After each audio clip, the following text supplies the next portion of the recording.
കല്ലുവാതുക്കൽ സമുദ്രതീരം മതേതര വയോജന കേന്ദ്രത്തിന്റെ ആഭിമുഖ്യത്തിൽ ശതാഭിഷിക്തനായ പന്തളം രാജാവ് മകം തിരുനാൾ കേരളവർമ്മ തമ്പുരാന് മഹാദരവ് സമർപ്പിച്ചു.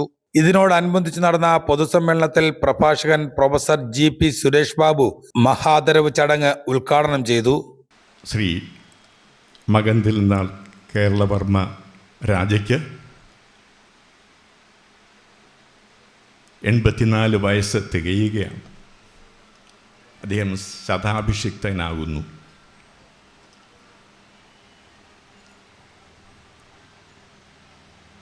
അദ്ദേഹത്തെ ഞാൻ ആദ്യമായി പരിചയപ്പെടുന്നത്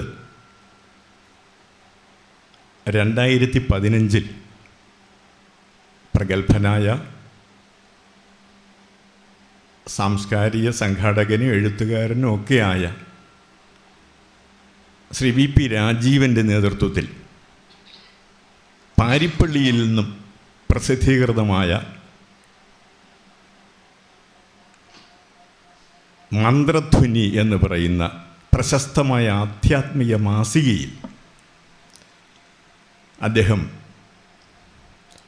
ശ്രീഭൂതനാഥ ഗീത ഖണ്ഡശ പ്രസിദ്ധീകരിച്ചു കൊണ്ടിരുന്ന അവസരത്തിലാണ്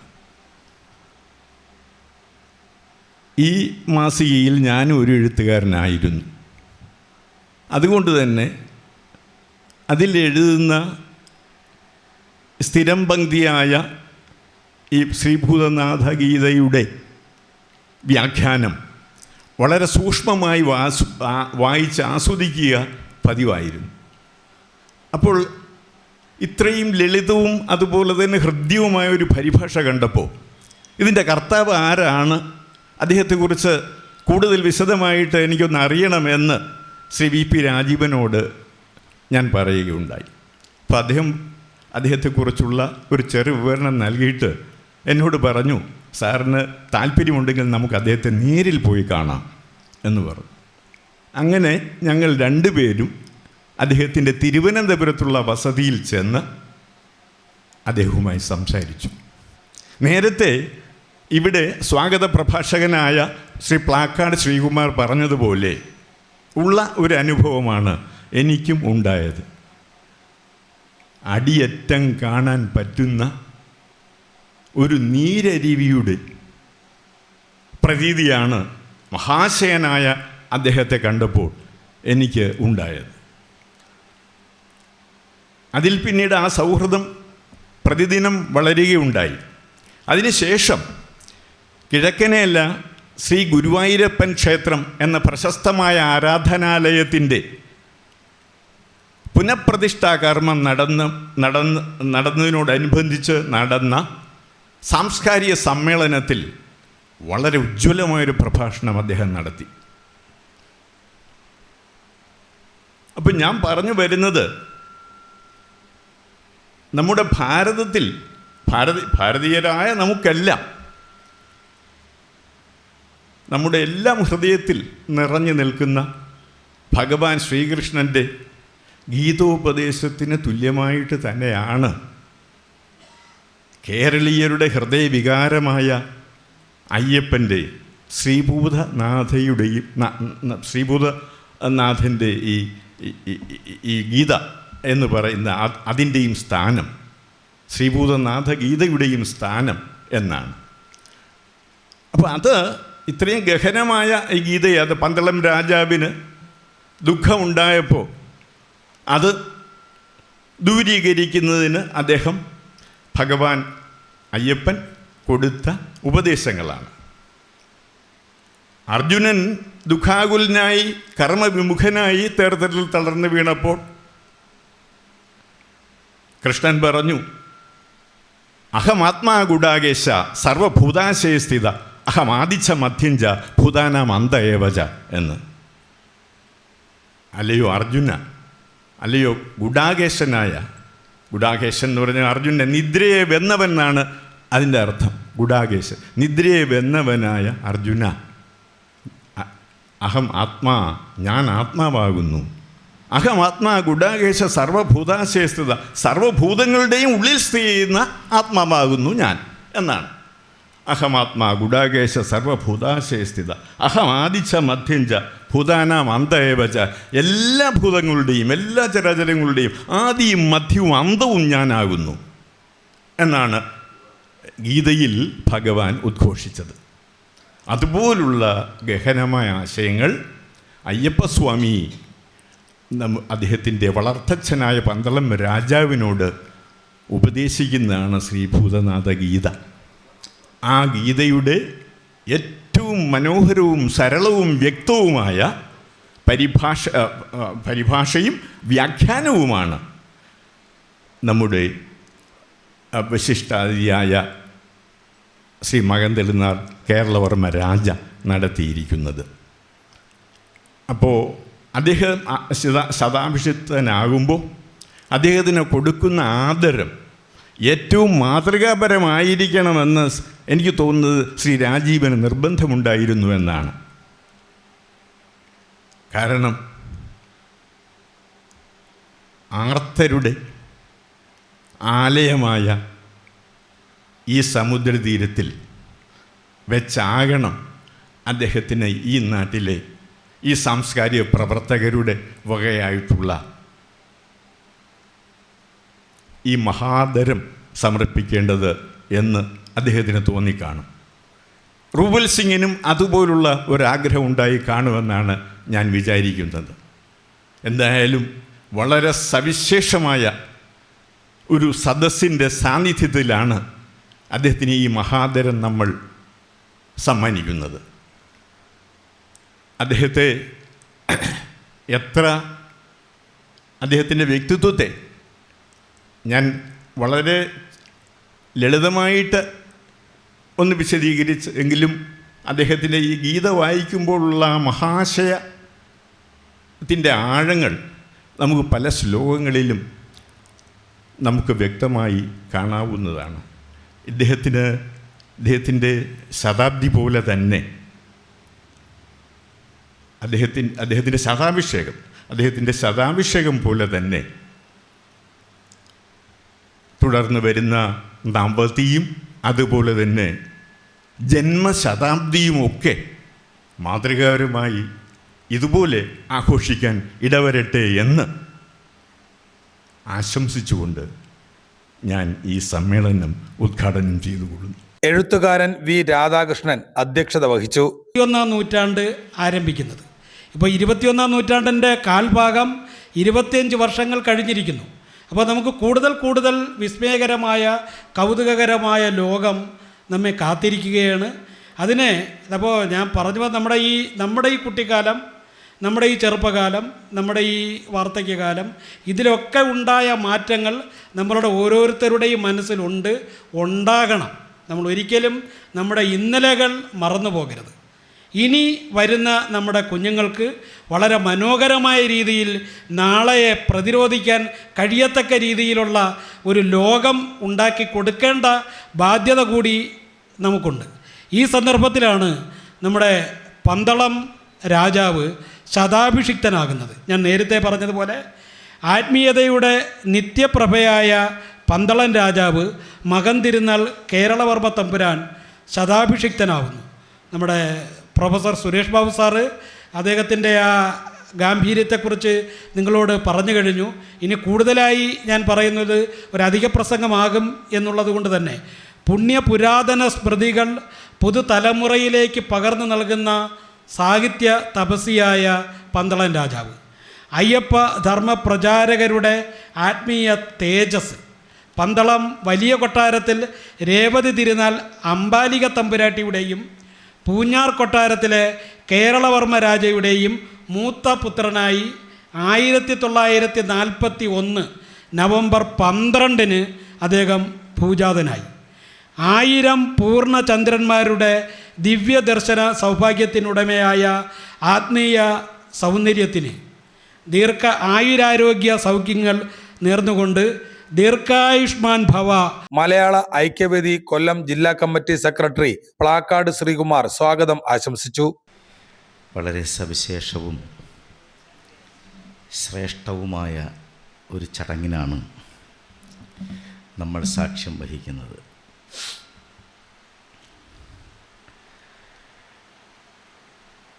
നമ്മുടെ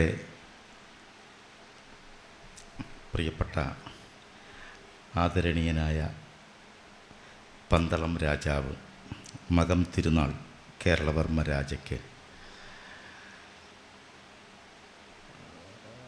ഈ സമുദ്രതീരത്തിൻ്റെ സ്നേഹവും ബഹുമാനവും ആദരവും അർപ്പിക്കുന്ന ഒരു ചടങ്ങിലേക്കാണ് നമ്മൾ കടക്കുന്നത്. പന്തളം രാജാവ് എനിക്കും സമുദ്രതീരത്തിനും അന്യനല്ല എന്ന് അദ്ദേഹത്തിൻ്റെ സാന്നിധ്യം പലതവണ ഇവിടെ ഉണ്ടായിട്ടുണ്ട് എന്നുള്ളതാണ് യഥാർത്ഥത്തിൽ ഇന്ന് അദ്ദേഹത്തെ ആദരിക്കപ്പെടുവാനുള്ള പ്രധാനപ്പെട്ട കാരണം. പ്രിയപ്പെട്ട രാജീവൻ സാറ് അദ്ദേഹത്തെ ഇവിടെ വിളിക്കുമ്പോഴും ക്ഷണിക്കുമ്പോഴുമൊക്കെ ഞാൻ അദ്ദേഹത്തിൻ്റെ മനസ്സ് അല്ലെങ്കിൽ വ്യക്തിത്വത്തിൻ്റെ സവിശേഷത അടുത്തറിഞ്ഞ ഒരാളാണ്. ഏറ്റവും കൂടുതൽ എന്ന് ഞാൻ പറയുന്നില്ല, എങ്കിലും നമ്മുടെ രാജഭരണത്തെക്കുറിച്ചുള്ള സങ്കല്പങ്ങളുമൊക്കെ അവസാനിച്ച് ജനാധിപത്യത്തിൻ്റെ രാഷ്ട്രീയ ദിശകളിലൂടെയും രീതികളിലൂടെയും സഞ്ചരിച്ചു കൊണ്ടിരിക്കുന്ന നമ്മൾക്ക് രാജഭരണം എന്നൊക്കെ കേൾക്കുമ്പോൾ നമ്മളിന്ന് ഒരുപാട് അന്യമായി നിൽക്കുന്ന എന്തോ ആയിട്ടാണ് നമുക്ക് തോന്നുക. പക്ഷേ വയമ്പിൻ്റെ ചെയർമാൻ ശ്രീ രാജീവൻ സാറിലൂടെ നമ്മുടെ പന്തളം രാജാവിൻ്റെ സമീപത്തേക്ക് ഞാൻ എത്തിച്ചേരുമ്പോൾ വളരെ ഭയപ്പാടോടുകൂടിയാണ് അദ്ദേഹത്തിൻ്റെ മുന്നിലേക്ക് ചെന്നത്.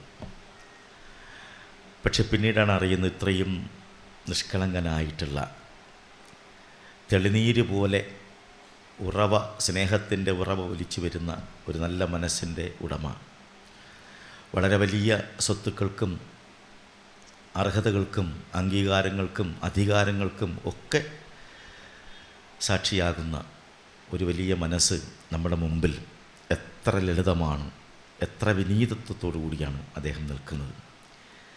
ആ വിനീതത്വവും ആ ലാളിത്യവുമാണ് അദ്ദേഹത്തെ ഒരു രാജപദവിയിലേക്ക് ഉയർത്തുന്നത് എന്ന് ഞാൻ ആലോചിക്കുന്നു. സമുദ്രതീരം ചെയർമാൻ റുവൽ സിംഗ് എം ശതാഭിഷിക്തനായ പന്തളം രാജാവ് മകം തിരുനാൾ കേരളവർമ്മ തമ്പുരാന് മഹാദരവ് സമർപ്പിച്ചു. പന്തളം രാജാവിൻ്റെ സമുദ്രതീരത്തിലെ സന്ദർശനം ഇതാദ്യമായിട്ടല്ല.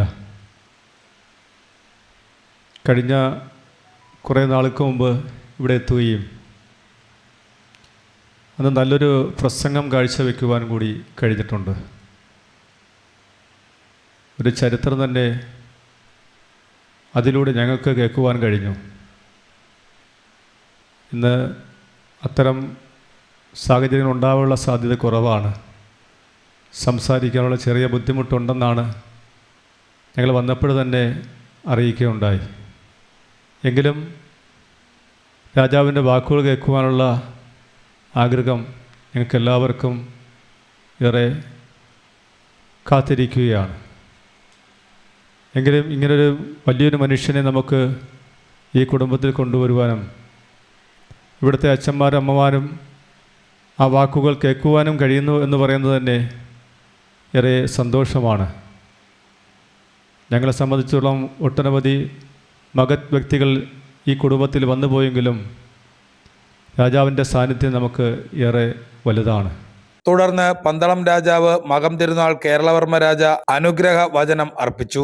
സർവ്വവ്യാപന സാക്ഷിണി അവികാരായ നിത്യായ ഭൂതാനാം പതേ നമഃ. ചില പ്രത്യേക സാഹചര്യങ്ങളിൽ എനിക്കന്ന് ശതാഭിഷേകം നടത്താൻ സാധിച്ചില്ല. നടത്തുക എന്നുള്ളത് നമ്മുടെ ഒരു ആത്മീയമായിട്ടും ശാരീരികമായിട്ടും അല്ലാത്ത ഇതൊക്കെയുള്ള പന്തളം കൊട്ടാരത്തിൽ പതിവുള്ളതാണ്. പക്ഷേ അത് ഞാൻ നടത്താത്തതുകൊണ്ട് നടത്താൻ ചില പ്രത്യേക സാഹചര്യങ്ങളിൽ നടക്കാത്തത് കൊണ്ട് അത് ഇതുപോലെ നടക്കുന്ന ഏതെങ്കിലും സാംസ്കാരിക ഇൻസ്റ്റിറ്റ്യൂഷൻസിൽ അത് കൊടുക്കാമെന്ന് തീരുമാനിച്ച് നേരത്തെ തന്നെ അതിനുവേണ്ട അറേഞ്ച്മെൻറ്റ്സ് ഞാൻ അദ്ദേഹത്തിൻ്റെ അടുത്ത് പറഞ്ഞു, രാജീവൻ്റെ അടുത്ത്. അപ്പോൾ രാജീവൻ പ്രധാന ഒരു അഭിപ്രായം പറഞ്ഞു, ഇവിടെ ഒന്ന്, പിന്നെ സമുദ്രതീരം മാത്രമല്ല മറ്റേ നമ്മുടെ ഇവിടുത്തെ ഉണ്ടല്ലോ പത്തനാപുരം, അവർക്കൂടെ എന്തെങ്കിലും കൊടുക്കണം. അപ്പോൾ അങ്ങനെ ചെയ്യാമെന്ന് പറഞ്ഞു. അപ്പോൾ എനിക്ക് പറ്റുന്നത് പോലെയുള്ള എൻ്റെ പിന്നെ കഴിവിനനുസരിച്ച് ഞാൻ എൻ്റെ പേഴ്സണലായിട്ടാണ് ഞാൻ കൊടുക്കുന്നത്.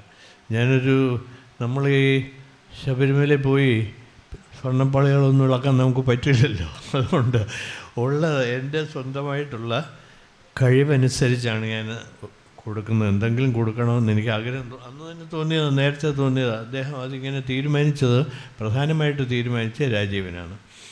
അപ്പോൾ ഇത് അയ്യപ്പൻ്റെ കഥ ഇനി ഞാൻ ഓരോരുത്തർക്ക് പ്രത്യേകമായിട്ട് പറഞ്ഞു കൊടുക്കേണ്ട ആവശ്യമില്ല. കൂടുതൽ സംസാരിക്കാനുള്ള ബുദ്ധിമുട്ടെന്ന് പറഞ്ഞാൽ വയസ്സ് അത് തന്നെ. ഇവിടെ എന്നെക്കാട്ടി വയസ്സുള്ളവർ കാണും ഇവിടെ ഉണ്ടെന്നാണ് എനിക്ക് തോന്നുന്നില്ലേ? ഒരു 85-ൽ കൂടുതലുണ്ടോ ആരെങ്കിലും? അല്ല, ഉണ്ടെങ്കിലും ഇല്ലെങ്കിലും അത് കാര്യമില്ല. എനിക്ക് പിന്നെ അതേമാതിരിയുള്ള ഒരു സിറ്റുവേഷനാണ്. എൻ്റെ കുടുംബങ്ങളുടെ പ്രശ്നങ്ങളൊന്നും എനിക്കില്ല, എങ്കിലും ശാരീരികമായിട്ടുള്ള പ്രശ്നങ്ങളുണ്ടല്ലോ. അതിനനുസരിച്ച് ആരെങ്കിലും നോക്കിയാലല്ലേ പറ്റുള്ളൂ. ഇത് സമുദ്ര തീരത്തിൽ ചിലപ്പോൾ നമ്മളെ ഇങ്ങോട്ട് കൊണ്ടുവരേണ്ടി വരുമോയെന്ന് അറിയില്ല കേട്ടോ, അതറിയില്ല. അതവിടെ ഇരിക്കട്ടെ. അപ്പോൾ അത് ഈ പുസ്തകത്തിൽ അതിനെ പറ്റി പറയുന്നത് തയ്യാറാവുള്ളൂ, അതിൻ്റെ പ്രശ്നമൊന്നുമില്ല. അപ്പോൾ ഇപ്പോൾ എനിക്ക് ചെയ്യാനുള്ളത് എന്താണെന്ന് വെച്ചാൽ കൂടുതൽ സംസാരിക്കാതിരിക്കുകയും കുറഞ്ഞ് പ്രവർത്തിക്കുകയും ചെയ്യുക. ഏതെങ്കിലും ഒരു സമയത്ത് തീർച്ചയായിട്ടും അടുത്ത 85ാമത്തെ പിറന്നാൾ കഴിഞ്ഞ് ഒരു ദിവസം ഇങ്ങോട്ട് വരാം. എന്നിട്ട് ആ സമയത്ത് എന്തെങ്കിലും ചെയ്യാം എന്ന് ഞാൻ ആലോചിക്കുന്നു. ജീവിച്ചിരിക്കുകയാണെങ്കിൽ അയ്യപ്പനല്ലേ, അയ്യപ്പൻ എന്ന് പറഞ്ഞാൽ എപ്പോഴാന്ന് നിങ്ങൾക്ക് ആർക്കും, എനിക്കും നിങ്ങൾക്കാർക്കും അദ്ദേഹം എപ്പോഴാണ് വിളിക്കുന്നതെന്ന് പറയാൻ ഒക്കുമോ? പറ്റില്ല, എനിക്കും പറയാൻ പറ്റില്ല. അത് എപ്പോഴാണ് വിളിക്കുന്നതെന്ന് വെച്ചാൽ അങ്ങോട്ട് പോകും. പന്തളം രാജാവ് മകം തിരുനാൾ കേരളവർമ്മ തമ്പുരാൻ രചിച്ച ശ്രീമദ് ശ്രീഭൂതനാഥ ഗീത എന്ന പുസ്തകം സമുദ്രതീരം ചെയർമാൻ റുവൽ സിംഗ് എമ്മിന് കൈമാറി. ഗായിക കുമാരി തീർത്ത അയപ്പ സ്തുതിഗീതം ആലപിച്ചു. സാമവേദം നാവിലുണർത്തിയ സ്വാമിയേ, എന്നെ സ്വരപൂജാമലരാക്കി തീർക്കണേ. സാമവേദം നാവിലുണർത്തിയ സ്വാമിയേ, എന്നെ സ്വരപൂജാമലരാക്കി തീർക്കണേ. തത്വമസി പൊരുളേ, നിത്യസത്യദയാനിധിയേ, ഇനി കൽപ്പാന്തമിഴീരൾ തുറന്നു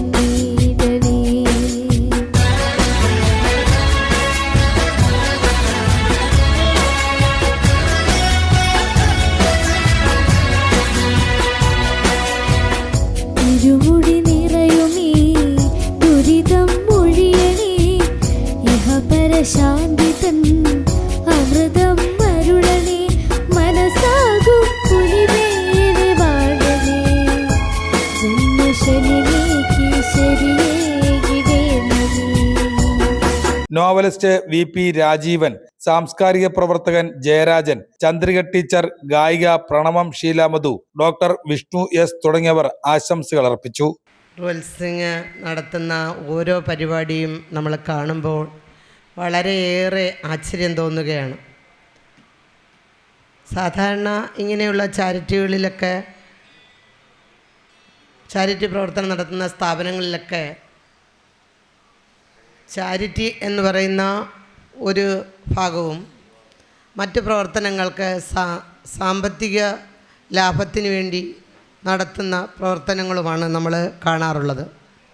എന്നാൽ അതിൽ നിന്നെല്ലാം വിഭിന്നമായിട്ട് ഏതോ ഒരു സമയത്ത് തോന്നിയ മനസ്സിൻ്റെ വിഷമങ്ങൾ ഒരു സ്ഥാപനത്തിനോട് കൂടിച്ചേർന്ന് നിന്നപ്പോൾ അതിൽ നിന്ന് അനുഭവപ്പെട്ട പ്രശ്നങ്ങൾ അദ്ദേഹത്തെ ഒരു ചെറിയ വാശിയിൽ കൊണ്ടെത്തിക്കുകയും അദ്ദേഹം ഒരു സ്ഥാപനം ഇങ്ങനെ രൂപപ്പെടുത്തിയാൽ, എൻ്റെ അറിവുകൊണ്ട് ഞാൻ പറയുകയാണ്, അതെങ്ങനെയാണ് നടത്തിക്കൊണ്ടു പോകേണ്ടത് എന്ന് പ്ലാൻ ചെയ്യുകയും സ്വന്തം അധ്വാനത്തിൻ്റെ ഏറിയ പങ്കും പാവപ്പെട്ടവർക്ക് വേണ്ടി, ചാരിറ്റിക്ക് വേണ്ടി, കുടുംബം മൊത്തമായിട്ട് തന്നെ ഈ സ്ഥാപനത്തിന് വേണ്ടി ജീവിതം ഒഴിഞ്ഞു വെച്ചുകൊണ്ട് നടത്തുന്ന പ്രവർത്തനങ്ങളാണ്. അപ്പം ഇന്ന് ഇത് സംബന്ധിച്ച് നമുക്ക് പണ്ട് അധികാരവും സ്ഥാനങ്ങളും ചെങ്കോലും കിരീടവും ഒക്കെ കൊണ്ടിരുന്ന ആഠിത്വത്തിൻ്റെ മുഖപത്രമായിട്ട് നിന്നവരാണ് രാജാക്കന്മാർ. അവരെ ഒന്ന് കാണണമെങ്കിൽ ഇന്ന് മന്ത്രിമാരെ കാണുന്ന കണക്കൊന്നുമല്ല. അവരെ കാണണമെങ്കിൽ വളരെയേറെ പ്രയാസം. പിന്നെ രാജാക്കന്മാരൊക്കെ തന്നെ നാട്ടിലിറങ്ങുന്ന അവസരങ്ങളുണ്ട്, അപ്പോൾ കാണാം. പക്ഷേ ഇത്ര ലാളിത്യത്തോടു കൂടി ഈ ചെറിയ സ്ഥാപനത്തിലേക്ക്, പാവപ്പെട്ടവരുടെ ഇടയിലേക്ക്, താണവരുടെയും വ്യതിതരുടെയും അടുത്താണ് ഈശ്വരൻ കുടികൊള്ളുന്നത് എന്ന തത്വത്തെ മാനിച്ചുകൊണ്ട് തന്നെ പ്രവർത്തിക്കുന്ന വളരെ മുൾക്കിരീടത്തിൽ വാഴുന്ന രാജാവ് തന്നെയാണെന്ന് ഇവിടെ എഴുന്നള്ളിയേക്കുന്നത്. നമുക്ക് വിശ്വസിക്കാൻ പോലും പറ്റില്ല. രാജാക്കന്മാരുടെയും രാജ്ഞിമാരുടെയൊക്കെ കഥകൾ നമ്മൾ കേട്ടിട്ട് മാത്രമേ ഉള്ളൂ. അവർക്ക് അധികാരമോഹം ഇല്ലാത്തത് കൊണ്ടാണ് ശ്രീ ചിത്ര തിരുനാൾ മഹാരാജാവിൻ്റെ കാലത്ത് രാജ്യം തന്നെ രാജഭരണം അവസാനിപ്പിച്ചുകൊണ്ട് കേരളം എന്ന ഒരു നാട്ടുരാജ്യങ്ങൾ, 3 നാട്ടുരാജ്യങ്ങൾ, തിരുവിതാംകൂർ, കൊച്ചി, മലബാർ എന്നീ 3 പ്രദേശങ്ങൾ ചേർന്നുകൊണ്ട് കേരളം തന്നെ രൂപീകരിച്ച് രാജഭരണം അവസാനിക്കുകയാണ് ചെയ്തത്. ആ രാജഭരണത്തിൻ്റെ അവസാനം കണ്ടിട്ട് അവർക്ക് അത്യാർത്തിയോ മറ്റു കാര്യങ്ങളിലൊന്നും എത്തപ്പെടണമെന്നുള്ള വ്യഗ്രതയോ ഒന്നും തന്നെ നമുക്ക് രാജാക്കന്മാരെ കുറിച്ച് കേൾക്കാൻ കഴിഞ്ഞിട്ടില്ല. അപ്പോൾ അങ്ങനെ ഒരു അവസ്ഥയിൽ നിന്നുകൊണ്ട് അദ്ദേഹം ഇന്നിവിടെ വന്നു. എനിക്കും ഇതിൽ പങ്കുചേരാൻ കഴിഞ്ഞു. വലിയൊരു ആദരവ്, ഒരു മഹാദരവാണ് നമ്മളിപ്പോൾ ശ്രീ പന്തളം രാജാവിന് സമ്മാനിച്ചത്. അദ്ദേഹം ഇവിടെ വന്നു. ഒരുപാട് സന്തോഷം. എനിക്ക് തോന്നുന്നു, എനിക്ക് ആ പാട്ട് കൂടെ കേട്ടപ്പോൾ, അതായത് എന്തോ അയ്യപ്പസ്വാമിയുടെ സാന്നിധ്യം എന്ന് തന്നെ പറയാം. ഒരു വല്ലാത്തൊരു അനുഭൂതിയായിരുന്നു. നമുക്കത് അദ്ദേഹത്തിന് സമ്മാനിക്കാൻ കഴിഞ്ഞതും അദ്ദേഹത്തിൻ്റെ കാൽപാദം, അതായത് നമുക്കിവിടെ അദ്ദേഹത്തിൻ്റെ സാന്നിധ്യം അനുഭവിക്കാൻ കഴിഞ്ഞതും അതീവ ഭാഗ്യം. നമ്മളെല്ലാവരെയും അയ്യപ്പസ്വാമി സമൃദ്ധമായി അനുഗ്രഹിക്കട്ടെ. ഇതിൽ ഏറ്റവും മഹനീയമായൊരു ശ്രദ്ധാകേന്ദ്രം എന്ന് പറഞ്ഞാൽ മകൻ തിരുനാൾ കേരളവർമ്മ മഹാരാജാവാണ്. തിരുമനസ്സുമായിട്ട് ഞാൻ ആദ്യമായിട്ട് തിരുമനസ്സിനെ പരിചയപ്പെടുന്നത് രാജീവ് സാർ വഴിയാണ്. അദ്ദേഹത്തിൻ്റെ വസതിയിൽ അദ്ദേഹത്തെ സന്ദർശിക്കാനും അടുത്ത് സംസാരിക്കാനും അടുത്ത് ഇടപെടാനുമുള്ളൊരു ഭാഗ്യം എനിക്കുണ്ടായി. അതിനുശേഷം നിരന്തരം അദ്ദേഹമായിട്ടുള്ളൊരു നല്ലൊരു ബന്ധം എനിക്ക് അദ്ദേഹമായിട്ടുണ്ട്. ഒരു ഡോക്ടർ എന്നുള്ള നില അദ്ദേഹത്തെ പരിശോധിക്കാൻ വഴി എനിക്കൊരു സൗഭാഗ്യം ഉണ്ടായിട്ടുള്ളത് എൻ്റെ ജീവിതത്തിൽ ഏറ്റവും ഒരു ഭാഗ്യമായിട്ട് ഞാൻ കരുതുന്നതാണ്. അദ്ദേഹം വളരെ അതിനേക്കാളുപരി ഞാൻ പഠിച്ചത് പന്തളത്താണ്. BMS പഠിച്ചത് പന്തളം മന്നം കോളേജിലാണ്, ആയുർവേദ കോളേജിലാണ് പഠിച്ചത്. ഇപ്പം പന്തളം കൊട്ടാരമായിട്ട് ഏകദേശം ഒരു 2 കിലോമീറ്ററിൽ പോലും ദൂരമില്ല ഞങ്ങളെ കോളേജുമായിട്ട്. അപ്പം അന്ന് ഈ വൃശ്ചികമാസ സമയത്ത് ഞങ്ങൾ അവിടെ പോവുകയും കൊട്ടാരത്തിൽ പോവുകയും തിരുവാഭരണം കാണുകയും അവിടെ ഒരുപാട് നേരം ചെലവഴിക്കുകയും ചെയ്യുമായിരുന്നു. അപ്പം അങ്ങനെ ഒരു ബന്ധം നേരത്തെ തന്നെ ഉണ്ട്. അപ്പോൾ ആയുർവേദപരമായിട്ട് തിരുമനസ്സിന് വലിയൊരു താല്പര്യമുള്ളൊരു വ്യക്തിയാണ്. അപ്പം ഞങ്ങൾ അവിടെ തിരുമനസ്സുമായിട്ട് സംസാരിക്കുമ്പോൾ ആയുർവേദ കാര്യങ്ങൾ, ഒരുപാട് ഔഷധങ്ങളെക്കുറിച്ചും മറ്റ് ചികിത്സാ കർമ്മങ്ങളെക്കുറിച്ചും അദ്ദേഹം എന്നോട് സംസാരിക്കുകയും ഞങ്ങൾ പരസ്പരം ഡിസ്കസ് ചെയ്തിട്ടുണ്ട്, ഒരുപാട് തവണ ചെയ്തിട്ടുണ്ട്. അപ്പോൾ അതൊരു എൻ്റെ ജീവിതത്തിൽ വലിയൊരു ഭാഗ്യമായിട്ട് ഞാൻ കരുതുവാണ്. കാരണം ഇതുപോലൊരു ചടങ്ങ് അദ്ദേഹത്തിന് സംഘടിപ്പിക്കാൻ കഴിയുന്നത് സത്യം പറഞ്ഞാൽ വലിയൊരു ഭാഗ്യമാണ്. കാരണം സമുദ്രതീരം എന്നുള്ള ഇവിടെ വന്നപ്പോഴാണ് സത്യം പറഞ്ഞാൽ ഇത്രയും നല്ല രീതിയിൽ ഗംഭീരമായിട്ടുള്ള ഒരു ഇൻഫ്രാസ്ട്രക്ചർ ഇവിടെ ചെയ്തിട്ടുള്ളത്. കാരണം അത്രയും ആൾക്കാർക്ക് താമസിക്കാനും മറ്റു കാര്യങ്ങൾക്കെല്ലാം ഉള്ള സൗകര്യങ്ങളൊക്കെ ഉള്ള ഒരു വലിയൊരു കേന്ദ്രമാണ്. അപ്പോൾ നമ്മുടെ അടുത്ത് തന്നെ, നമ്മുടെ തൊട്ടടുത്ത് തന്നെ ഇത്രയും നല്ല രീതിയിൽ ഉള്ളത് ഏറ്റവും എല്ലാവർക്കും അഭിമാനിക്കാവുന്ന വലിയൊരു കാര്യമാണ്. എൻ്റെ ഒരു ഇനിഷ്യേറ്റ് ചെയ്തിട്ടുള്ള എൻ്റെ എല്ലാ സംഘാടകർക്കും എൻ്റെ നന്ദി ആദ്യം തന്നെ അറിയിക്കുവാണ്. ഇതുപോലുള്ള ഓരോ കൂട്ടായ്മകൾ ഇടയ്ക്കിടയ്ക്ക് സംഘടിപ്പിച്ച് കഴിഞ്ഞാൽ നമുക്ക് ജനങ്ങൾക്കിടയിൽ തന്നെ നല്ലൊരു അറിവും മറ്റു കാര്യങ്ങളും പങ്കുവയ്ക്കാനും പരസ്പരം അറിയാനുമുള്ളൊരു വേദിയാണ് പരസ്പരം. ഞാൻ തന്നെ സത്യം പറഞ്ഞാൽ ഇവിടെ രാജീവ് സാറിൻ്റെ ക്ഷണപ്രകാരമാണ് ഞാൻ ഇവിടെ എത്തിയത്. രാജാവിനെ കാണാനും മറ്റു കാര്യങ്ങളെല്ലാം എനിക്ക് ഒരു അവസരം കിട്ടി. അതുപോലെ തന്നെ ആയുർവേദത്തിൻ്റെ കുറച്ച് 2 വാക്ക് ഞാൻ പറയാം. നമ്മുടെ തന്നെ ഒരു തനതായ ഒരു ചികിത്സാ ക്രമമാണ് ആയുർവേദം. നമ്മുടെ ജീവിതത്തിൻ്റെ ഒരു കാലത്തെന്ന് പറഞ്ഞാൽ രാജഭരണം നിലനിന്ന കാലഘട്ടത്തിൽ അന്നത്തെ ട്രഡീഷൻ ഭാഗമായിരുന്നു ആയുർവേദം എന്ന് പറഞ്ഞാൽ. അന്ന് അലോപ്പതിയോ മറ്റ് സംവിധാനങ്ങളോ ഒന്നുമില്ല. അന്നത്തെ സമുദായത്തിൽ രാജാവിൻ്റെ കീഴിൽ ചികിത്സ ചെയ്യുന്ന ഒരു കാലഘട്ടം ഒന്നുണ്ടായിരുന്നു. അഷ്ടാംഗൃതയും ചരകസംഹിത മുതലായ ഗ്രന്ഥങ്ങളിലൊക്കെ ഇതിന് ഫലപ്രദമായ രീതിയിൽ കാര്യങ്ങൾ ഗഹനമായി ഇതിൽ പറയുന്നുള്ളതാണ്. ഇപ്പം ഇത്രയും കാര്യങ്ങൾ, അപ്പോൾ ആ ശാസ്ത്രം ഇപ്പം ഇന്ന് ജനങ്ങൾക്കിടയിൽ വളരെ പ്രചാരം നേടിക്കൊണ്ടിരിക്കുന്ന ഒരു കാലഘട്ടം, വളരെ ജനകീയമായൊരു കാലഘട്ടമാണ്. അപ്പം വാർദ്ധക്യാവസ്ഥയിൽ ഇപ്പോൾ വൃദ്ധജനങ്ങൾക്ക് വേണ്ടി അവരുടെ ക്ഷേമത്തിന് വേണ്ടി തന്നെ ഒരുപാട് ഔഷധങ്ങളും മറ്റ് ചികിത്സാ കർമ്മങ്ങളും ആയുർവേദത്തിൽ നമുക്ക് ചെയ്യാൻ പറ്റും. ജീരിയാട്രിക് വിഭാഗത്തിൽ ഉൾപ്പെടുന്നുണ്ട്. അപ്പം അങ്ങനെയുള്ള ഒരുപാട് ഡെവലപ്മെൻറ്റ്സ് നമുക്ക് ഇനിയുള്ള കാലഘട്ടത്തിൽ നമുക്ക് ചെയ്യാൻ പറ്റും. അപ്പോൾ സമുദ്രതീരം എന്നുള്ള ഒരു സംഘടനയോട് കൂടി കൂടിച്ചേർന്ന് പ്രവർത്തിക്കാൻ നമ്മൾ വളരെയധികം ഒരു താല്പര്യമുണ്ട്. അതിനുവേണ്ടി എന്നാൽ കഴിയുന്ന കാര്യങ്ങളെല്ലാം ഞാൻ ചെയ്യുമെന്ന് ഉറപ്പ് തരുന്നു. നിങ്ങൾക്കെല്ലാവർക്കും നല്ലത് വരട്ടെ എന്ന് പ്രാർത്ഥിച്ചുകൊണ്ട് ഞാൻ വാക്ക് നിർത്തുന്നു. Samudra charitable trust president Sreekumar S, Samudratheeram PRO Sasidharan Pillai, Santhosh Parippally, Bhoomikkaran JP, Velamanoor തുടങ്ങിയവർ സന്നിഹിതരായിരുന്നു. തട്ടാമല മധു ചടങ്ങിൽ നന്ദി അറിയിച്ചു.